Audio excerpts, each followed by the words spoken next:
The Chamber of Unification on Ethelberg Station was designed to inspire awe and impose calm. Its vaulted ceiling was a slow-drifting star map, a perfect real-time rendering of the galactic core as seen from the station's position in the neutral Serpent's Coil Nebula. The air, recycled 1,000 times, was scrubbed of all but the most benign atmospheric components, scented with a faint, calming pheromonal agent derived from the nectar of the extinct silflower of Cygnus X1. The delegates' platforms were arranged in a perfect circle, floating on gravitic cushions over a floor of polished, obsidian-like material that seemed to drink the light. Each platform was equipped with universal translators, nutrient paste dispensers, and most importantly, a full suite of non-invasive biomonitors. These sensors, a concordat requirement for all high-level diplomatic sessions, tracked everything from heart rate and neuropeptide levels to cortical activity, displaying the aggregate emotional state of each delegate as a serene, color-coded orb on the central holographic display. It was a system designed to prevent deception and encourage transparency. Historian Prime Xiles of the Linthian aggregate found the entire arrangement profoundly ironic. The chamber sought to impose order on the chaos of sapient interaction, yet today, chaos was palpably close.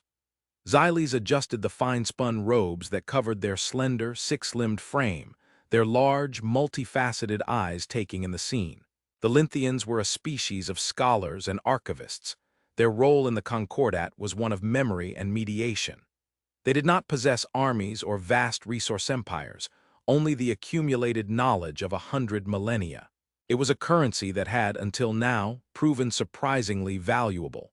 The source of the tension was, as it had been for the last 3 rotations, the Cathar Imperium. The Cathar were a study in brutal functionality. Averaging over 2.5 meters in height, their chitinous exoskeletons were a mottled umber, scarred with the ritual markings of clan and conquest. They were a warrior species, evolved in a high-gravity, death-world environment where only the most aggressive survived. Their diplomacy was a barely disguised extension of warfare. Today, their delegation was led by Warlord Zorgan, a particularly massive specimen whose serrated mandibles clicked audibly even across the chamber. Behind his platform stood his 3 personal honor guards, motionless and menacing, their multifaceted eyes glowing with a predatory crimson light. They were armed with ceremonial plasma pikes, a clear violation of chamber protocol, but one the Concordat moderators had been too intimidated to challenge. The matter at hand was the Orion Spur trade routes, specifically the hyperlane designated 7-Gamma-7, which passed perilously close to the nascent human sphere of influence. The Cathar, in their relentless expansion, claimed ancestral rights to the entire sector. The rest of the Concordat, wary of granting the Imperium such a strategic choke point, argued for neutral designation under Concordat protection. The star charts of our ancestors, etched in the cavern walls of Catharia Prime, depict the celestial bodies of this region, Zorgan's voice boomed, the universal translator struggling to strip the guttural growl from his words. It is our space, our birthright. To deny us is to spit on the graves of 1,000 generations of Cathar warriors. Xiles sighed, a soft exhalation of nitrogen and argon. They had already presented irrefutable evidence that the Cathar had only achieved spaceflight within the last 8 centuries, long after the hyperlanes were mapped by the long-vanished precursors. The celestial bodies on their cave walls were a coincidental arrangement of phosphorescent fungi. Zorgan knew this, but truth was not a currency the Cathar valued. Power was the Silexian delegate, a crystalline entity whose thoughts manifested as harmonic resonance, pulsed a calm, logical rebuttal. Warlord Zorgan, your historical claim is without foundation. The Concordat Charter is clear. Unoccupied space containing strategic hyperlanes defaults to protectorate status to ensure equitable access for all member species. Zorgan's bioorb on the central display, which had been a simmering orange of agitation, flickered toward a deep, aggressive red. The charter was written by grazers and scavengers to hamstring true strength. It is a leash for the was at this moment that the human delegation's platform drifted silently forward a few centimeters, a request to be recognized. Xyles's multifaceted eyes swiveled to focus on them. The humans. They were the great anomaly of the Concordat. Admitted only 40 standard cycles ago, they were seen as a minor power, a species of soft-skinned, slow-breeding bipeds from a Class 12 world, a death world by any sane classification, yet they themselves seemed so placid. They were polite, earnest, and seemingly possessed of an almost limitless patience. Their bioorb was perpetually a tranquil blue-green, the color of deep, calm water. They were considered harmless, a race of idealistic newcomers who had somehow fluked their way to the stars. Their lead delegate was Ambassador Evelyn Reed. She was not a physically imposing creature. Her form was slight, her skin pale, her hair a muted shade of brown. She wore a simple, dark blue uniform that lacked any of the ostentatious ornamentation favored by other species. Compared to Warlord Zorgan, she was a whisper against a rockslide. The chamber's moderator, a gaseous pneuma entity swirling within its containment field, gave a warbling chime of assent. Ambassador Reed's voice when she spoke was clear, and even the translator rendering it without accent or effect. "Warlord Zorgan," she began, her hands resting calmly on the console before her. "The Terran Republic understands the value of heritage. However, the designation of this hyperlane is not a matter of heritage, but of galactic security and economic stability. Thousands of independent systems, including our own, rely on the free flow of commerce through that sector. Granting exclusive control to any single power, particularly one with such a clear policy of aggressive expansion, would destabilize the entire quadrant." Her argument was logical, the same one others had made, but her delivery was different. It lacked the pleading tone of the smaller systems and the academic detachment of the Silexians. It was a simple statement of fact, delivered with unshakable certainty. Zorgan turned his massive head, his multiple eyes focusing on her with undisguised contempt. "The pink skin speaks of stability. Your species has barely learned to walk between the stars. Your sphere of influence is a cosmic speck. You are prey, pretending to have a voice among predators. What would you know of power?" Xyles felt a familiar pang of pity for the humans. They were so earnest, yet so unprepared for the brutal realities of galactic politics.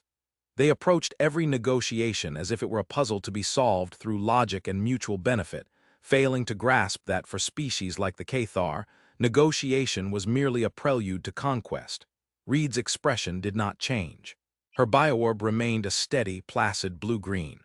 "We know that true power, Warlord, is not the ability to take what you want, but the ability to build something that lasts. A Cathar empire built on intimidation will collapse the moment a greater intimidator appears. A community built on trust and mutual respect can endure for millennia." A low growl rumbled in Zorgan's chest. He was being lectured on the nature of power by a creature that looked as if a stiff breeze could snap it in two. The insult was profound. His bioorb flared a brilliant, furious scarlet. "Words. The mewling of the weak," he roared, slamming a heavy, four-fingered hand onto his console. The platform rocked. "The Cathar do not build with trust, we build with strength. We carve our destiny from the void with will and with steel. A lesson you are about to learn." Zorgan gestured sharply with his head. His 3 honor guards, who had been statues of polished chitin, moved as one. They stepped off their warlord's platform and onto the central floor of the chamber, their plasma pikes held at the ready. The moderator chimed a frantic, high-pitched series of warnings. "Warlord Zorgan, this is a flagrant violation of Concordat law. Your guards must stand down." The pneuma warbled, its gaseous form swirling with agitation. "They will stand down when I command it," Zorgan snarled, his gaze locked on Ambassador Reed. "They are merely going to perform a traditional Cathar rite of dominance, a demonstration of the spirit and power of our people. Surely the peaceful, human delegation will appreciate a cultural exchange." It was a classic Cathar tactic, a thinly veiled act of intimidation designed to shatter the nerve of their opponents. The guards began to move, their heavy footfalls echoing in the sudden, vast silence of the chamber.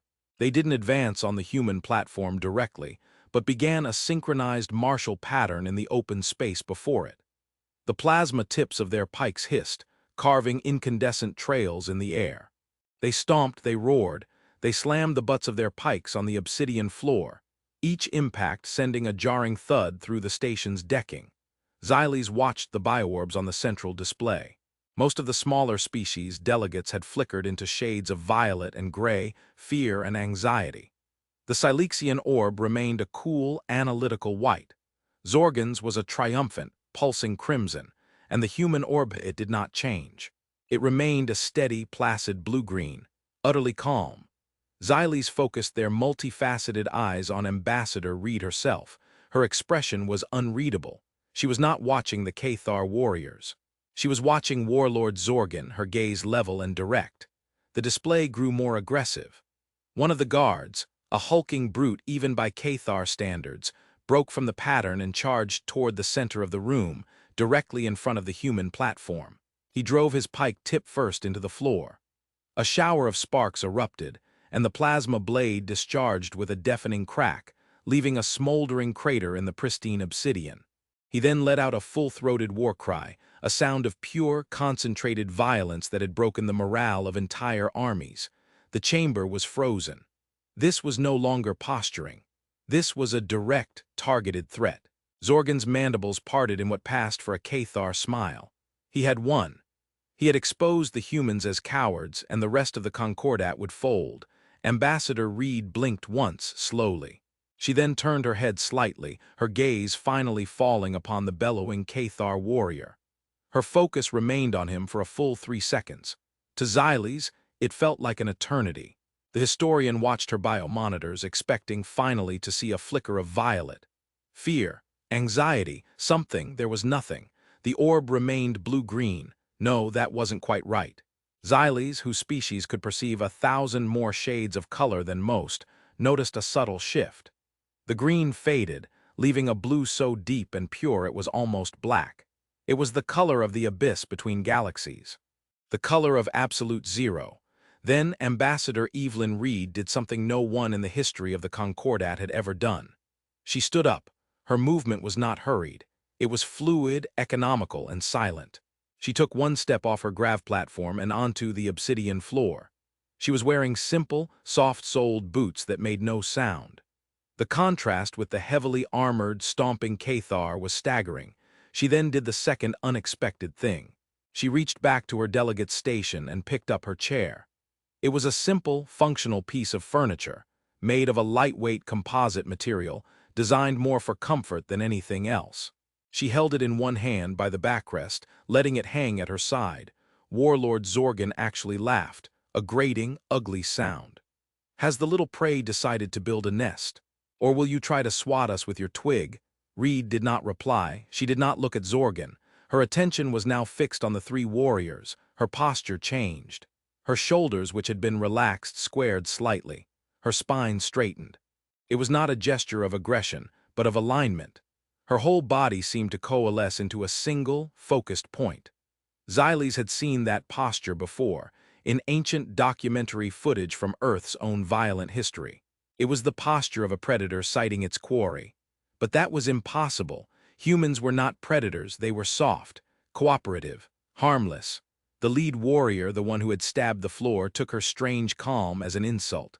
He ripped his pike from the floor and with another roar charged. He was not aiming to kill, Xyles realized, but to intimidate. He would swing the activated pike close enough to singe her uniform to make her scream and retreat. A final humiliation. He covered the 10 meters between them in less than 2 seconds. He was a mountain of muscle and chitin, a living engine of war. Ambassador Reed was a still, silent figure with a piece of furniture. The Cathar swung the pike in a wide, horizontal arc, the plasma blade a meter-long scythe of lethal energy. Reed moved. It was not a dodge. It was not a retreat. She took a single, small step forward into the arc of the swing, bringing her inside the weapon's optimal range. As she stepped, she raised the chair, not as a shield but as a tool. She didn't try to block the pike's haft. Instead, she used the edge of the chair's seat to strike the warrior's primary wrist with pinpoint accuracy. There was a sickening, wet crunch of breaking bone and chitin. The Cathar's war cry choked into a gurgle of agony. His hand spasmed open. The plasma pike, its momentum unchecked, flew from his grasp, spun through the air, and clattered harmlessly against the far wall, its blade deactivating on impact. Simultaneously, Reed's other hand, the one not holding the chair, shot out. It was not a fist. It was a spear hand, fingers held rigidly together. It struck the Cathar at the soft joint where his neck met his armored torso. It was not a powerful blow, more of a precise, hard push. But it was aimed at a major nerve plexus. The warrior's entire body went rigid. His crimson eyes dimmed. He collapsed like a puppet with its strings cut, his massive frame hitting the obsidian floor with a thunderous crash that shook the entire chamber. He was not moving. All of this took less than 1.5 seconds. The other 2 guards, who had been advancing behind their leader, froze in disbelief. They saw their comrade fall, saw the small, soft creature standing over him, holding nothing but a broken chair. Their combat-honed reflexes, which had no category for this event, failed them for a critical moment. That moment was all Reed needed. She didn't wait for them to attack. She went to them. She tossed the now damaged chair aside. It skittered across the floor, a discarded, irrelevant thing. She closed the distance to the second guard in 3 silent, fluid strides. This one was smarter. He brought his pike up, not for a swing, but for a thrust, a far more deadly maneuver. He aimed for her center of mass. Reed didn't try to parry the weapon. As he lunged, she dropped her body low, her center of gravity sinking. The plasma tip hissed over her shoulder, so close it should have cauterized the fabric of her uniform. As it passed, she pivoted on the ball of her back foot. Her leading leg swept out in a low, powerful arc, hooking the Cathar's primary support leg just behind the ankle joint. It was a simple lever. The warrior's immense forward momentum became his own undoing. With his primary leg swept out from under him, he was suddenly, catastrophically off balance. He pitched forward, unable to stop himself, and crashed face first into the unyielding floor. His helmeted head struck the obsidian with a crack that echoed like a gunshot. He, too, lay still, 2 down. Maybe 5 seconds had passed in total. The chamber was utterly, profoundly silent. Even the ambient hum of the station seemed to have ceased.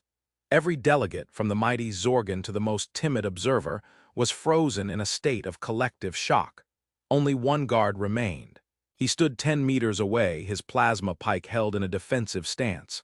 But his defense was faltering. His posture screamed terror. His mandibles were trembling. Before him was not the soft-skinned prey creature from his briefings. It was something else. Something ancient and terrible that his deepest evolutionary instincts were screaming at him to flee from. Ambassador Evelyn Reed straightened up.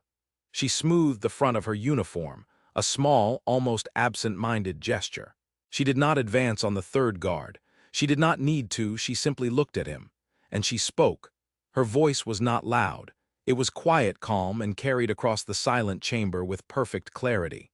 The universal translator, for the first time, seemed to add an undertone, a subharmonic frequency that wasn't in the original sound, but was the closest concept it could find. The concept of absolute final authority. "Drop it," she said.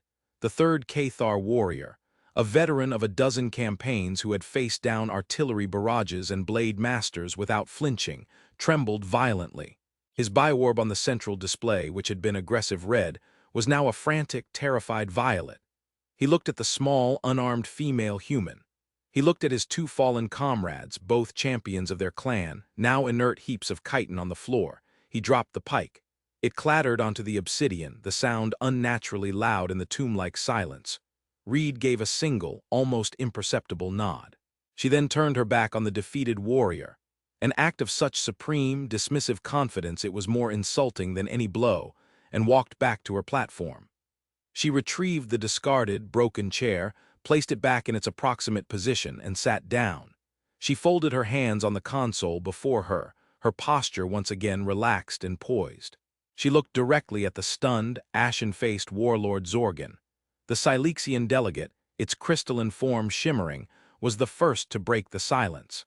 Its resonant voice was tight with something Xyles had never heard from them before. "All Concordat monitoring, Ambassador Reed's biosigns." A pause as it processed the data streaming from the chamber's sensors. Heart rate elevated to 110 beats per minute, consistent with moderate physical exertion. Adrenaline and cortisol levels show a marginal, controlled increase. Neural activity shows heightened sensory processing and motor cortex engagement. Pause. The Silexians' resonance deepened. Emotional analysis. There are no significant markers for anger, fear, or aggression. The dominant cognitive emotional state registered throughout the entire encounter is pure, undiluted resolution. Pure, undiluted resolution. The phrase hung in the air, more chilling than any war cry. It wasn't anger that had driven her. It wasn't fear or self-preservation. It was a decision, a calculation. A problem had been presented, and she had solved it with horrifying efficiency. Ambassador Reed's bioorb, which had been that deep, abyssal blue, slowly softened, the tranquil green seeping back in. She looked as if she had just finished filing a minor report. She cleared her throat softly. "Warlord Zorgan," she said, her voice once again the epitome of diplomatic calm. "As I was saying, the stability of the quadrant is paramount. Shall we continue the discussion on the basis of mutual respect? Or," she paused, letting the silence stretch, "do you require another demonstration of terrestrial negotiation tactics?" Warlord Zorgan, for the first time in his life, was silent. His bioorb was a muddy, confused brown. He stared at the human, and for the first time he truly saw her. And in her calm, placid eyes, he saw the stillness of the void, deep and ancient and utterly terrifying. He had not been facing a diplomat. He had been facing something far, far older. The immediate aftermath was a flurry of muted, panicked activity. The session was adjourned indefinitely. Concordat medics, moving with a caution that bordered on terror, levitated the two unconscious and one catatonic Cathar guards to the medical bay. Warlord Zorgan, without another word, recalled his terrified remaining guard and retreated from the chamber, his usual swagger completely gone, replaced by a stiff, uncertain gait. The hyperlane dispute was forgotten, overshadowed by a single, terrifying question that now echoed in the minds of every delegate. What, in the name of the stars, are the humans? Xyles retreated to the Lynthian sector of Ethelberg Station, their mind a whirlwind of conflicting data. As historian prime, their life was dedicated to the understanding of species, their histories, their psychologies, their evolutionary paths. And they had been catastrophically, fundamentally wrong about Homo sapiens. Locking their private archive chamber, Xyles initiated a full-spectrum data dive into the Terran Republic's public information sphere. But this time, they applied a new set of analytical filters. The previous filters had been set for a cooperative, tool-using social species. The new filter was simple, stark, and horrifying: apex predator. The information was all there. It had always been there. The Lynthians, and indeed the entire Concordat, had simply been unable to see it for what it was. They had interpreted it through the lens of their own evolutionary histories. Most sapient life in the galaxy had evolved from prey or scavenger species. Intelligence for the Lynthians had been a tool for observation and evasion. For the Silexians, a method for complex resource management. For the Cathar, a way to perfect brute force. Their paths to sentience were built on reacting to their environment. Humanity was different. Xyles pulled up anatomical charts. Bipedal stance, not for speed but for endurance. Humans were ridiculously, impossibly good at long-distance running, persistence hunting. They could outwalk, outjog, outlast almost any animal on their home planet. They would wound their prey and then simply follow it. For hours, for days. Until the prey, much faster and stronger, collapsed from exhaustion and terror. It was a psychological form of warfare as much as a physical one. Their eyes. Xyles zoomed in on a high-resolution image of Ambassador Reed. Her eyes were forward-facing, binocular vision, not for scanning the periphery for danger like the eyes of a prey animal, but for focusing on a single point, for judging distance, for tracking a target. The eyes of a hunter, their social structure. The Concordat had seen their cooperation and seen kinship with their own herd and flock mentalities. They had been wrong. It was not the cooperation of the herd, but the coordination of the pack. Humans formed teams, units, societies, not just for mutual protection, but for more effective hunting. To take down quarry far larger and more powerful than any single individual. The Cathar guards had been large and powerful. Reed, a single human, had treated them like a manageable threat. She hadn't overpowered them. She had dismantled them, using their own momentum and anatomy against them, a classic predator tactic. Then there was the scariest part. Their minds. Xyles sifted through millennia of human art, literature, and history. It was saturated, absolutely saturated with conflict, not just against nature but against themselves. They were the only species to have cataloged tens of thousands of distinct methods for killing members of their own kind. From crude clubs to elegant poisons to the horrifying physics of nuclear fission. They wrote poems about it, sang songs about it, made entertainment of it. Other species had violence, yes. The Cathar were violent, but it was a simple, direct violence. For humans, it was an art form, a science, a philosophy. And their peace.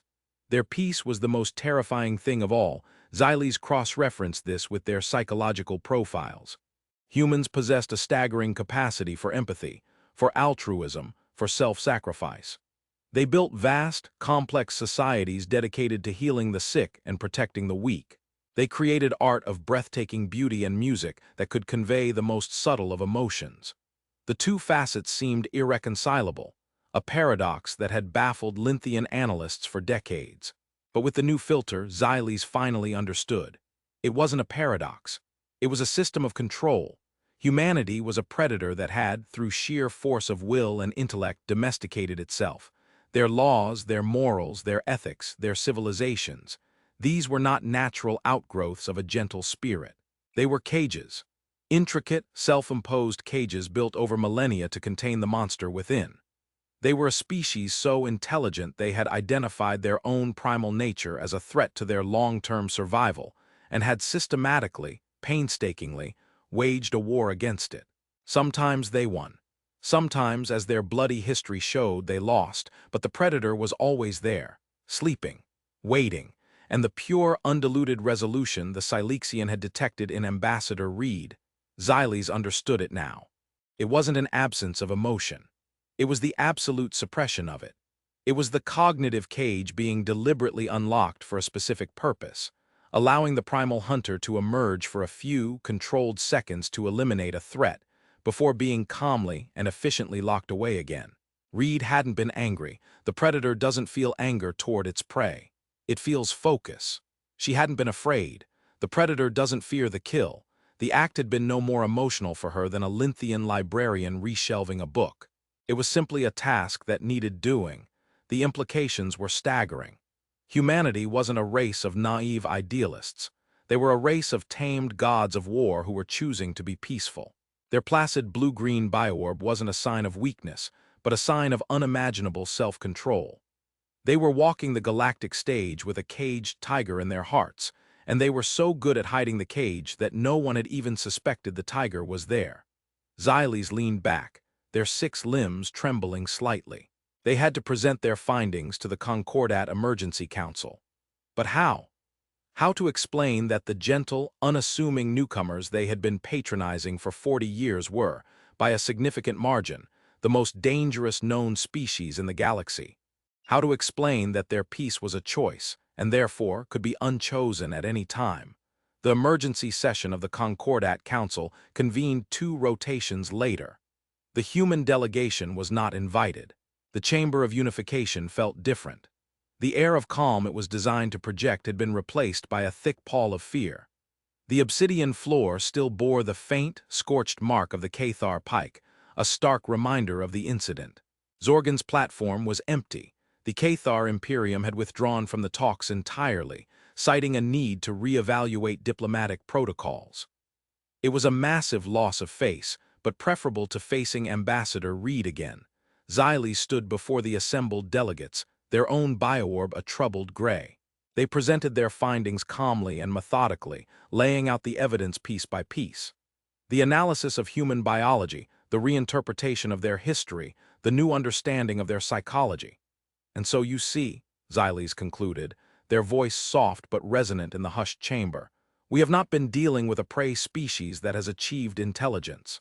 We have been dealing with a predator species that has achieved philosophy.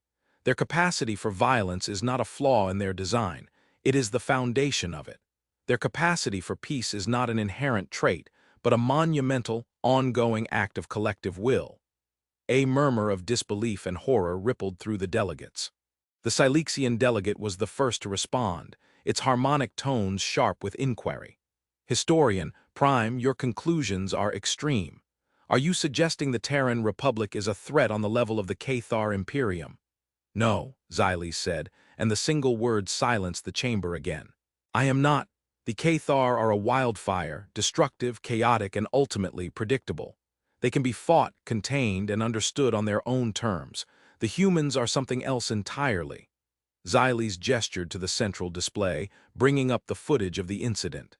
They froze it on Reed's face just before she moved. Her expression was placid, her eyes focused. The Cathar act out of instinct and emotion. Aggression is their nature. Ambassador Reed's actions were born of the complete absence of emotional impulse. It was a clinical, tactical decision. She assessed a threat, chose the most efficient method of neutralization that complied with the no-lethal force tenet of the chamber, and executed it. The level of training, discipline, and inherent biological aptitude required to do what she did, it is beyond our comprehension. Numa, moderator, swirling anxiously, posed the question on everyone's mind. What is to be done? Do we expel them from the Concordat, impose sanctions? On what grounds? Xyles countered. Ambassador Reed was technically the victim of an armed assault. She acted in defense of herself and the sanctity of the chamber. She used no illegal weapons. Her opponents were disarmed and disabled, not killed. By Concordat law, she is blameless. Indeed, she should be commended for her restraint. The bitter irony of that statement was lost on no one. Her restraint was more terrifying than a Cathar rampage. She broke them with a chair. The delegate from a small avian species chirped, their voice trembling. A chair. What could their actual soldiers do? That question hung in the air, pregnant with unthinkable possibilities. The Concordat had access to human military history. They had always dismissed it as exaggerated melodrama, the boastful fiction of a young race. Now they saw it in a new, horrifying light. The Battle of Thermopylae, the Mongol conquests, the world wars, the cold calculus of mutually assured destruction. It wasn't fiction. It was a species resume. It was the Silixian, ever logical, who forged a path forward. Fear is an irrational response. What is required is data and protocol. We cannot treat the humans as we do the Cathar, with containment and threat of force. That would be like trying to intimidate a supernova. It is pointless and likely to get us all vaporized. We also cannot continue to treat them as we have been, as harmless peers. That is demonstrably false and dangerous. The Silixian's bioorb pulsed with a cool, white light of pure computation. We must create a new classification, a new protocol for interaction, one based not on the assumption of shared evolutionary paths, but on the acknowledgement of their unique nature. So, over the next several rotations, the high-risk presence protocol was born. It was not a punishment or a sanction. It was, as the Silixians argued, a simple, logical adjustment based on new data. It was also the most profound act of galactic segregation in Concordat history. The protocol was extensive. All diplomatic and commercial engagements with the Terran Republic were to be considered special circumstance. All human representatives, from ambassadors to trade attachés, were to be considered a high-risk presence. This did not imply they were hostile, but that they possessed a latent capacity that necessitated extreme caution. The new rules were specific. A minimum safe distance of 5 meters was to be maintained from any human official during face-to-face negotiations. No sudden movements were to be made in their presence. All meeting venues were to be stripped of any potential improvised implements. A category so broad it was almost comical, including everything from heavy data slates to decorative statues to, infamously, chairs not permanently bolted to the floor. All interactions were to be monitored by at least 2 independent full-spectrum biosensor arrays, with real-time alerts triggered by the specific neurochemical signature of what the Linthians had morbidly codenamed the predator cognition state, was, in effect, being handled with Galactic bomb squad procedures. Evelyn Reed was informed of the new protocol in a sterile, pre-vetted chamber by a nervous Linthian junior diplomat who stayed rigidly behind a yellow line, marked on the floor 5 meters away. She listened patiently, her expression unreadable, her bioorb a steady, calm blue-green. When the Linthian had finished stammering through the explanation, she simply nodded. "We understand," she said. The Terran Republic will, of course, comply with all new Concordat regulations. Her aide, a young, idealistic man named David Chen, was waiting for her outside. He was fuming. "Ambassador, this is an outrage. It's a species-wide restraining order. They're treating us like monsters." Reed walked silently down the corridor toward their transport. Her footsteps were light, making no sound on the metallic deck. "Are we not David?" she asked softly, not looking at him. "What? No, we're peaceful. We came here for diplomacy, for cooperation."